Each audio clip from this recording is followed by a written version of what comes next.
Look cautiously. It's another McLaren. Indeed, 30% of it is new, say the people from Woking, and no more, clearly, to warrant adding another model name to the McLaren vocabulary.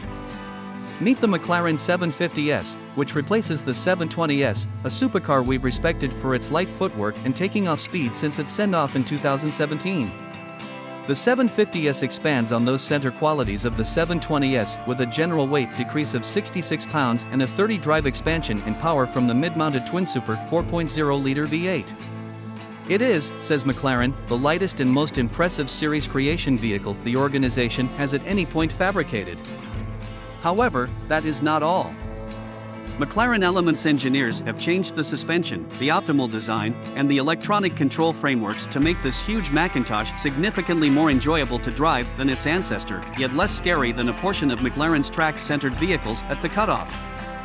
We needed to grow the transmission capacity, says 750S boss architect Sandy Halford, who's dealt with and driven each McLaren supercar of the beyond 14 years.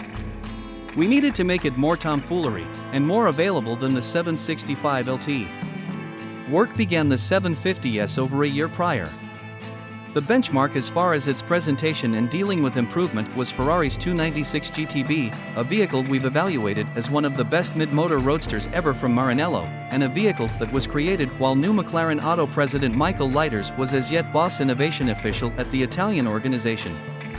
It was a fitting decision. When Leiters showed up to take up the top occupation at Woking in July 2022, he uncovered the 720S had been a Ferrari benchmark. Michael has had a fair hand in the improvement of this vehicle, says one McLaren insider. He pushed us on unique improvement and the tomfoolery factor. The 750S might be developmental instead of progressive, however the rundown of changes over the 720S is broad. Supporting the body overhauls is the most recent age of McLaren's creative proactive undercarriage control suspension, named PCC3. It joins uninvolved loop springs with semi-dynamic shocks and a water-powered roll control framework to convey a graceful ride yet exact control in corners. Among the key frame changes are a 0.24-inch expansion in the front track, alongside re-examined front suspension calculation.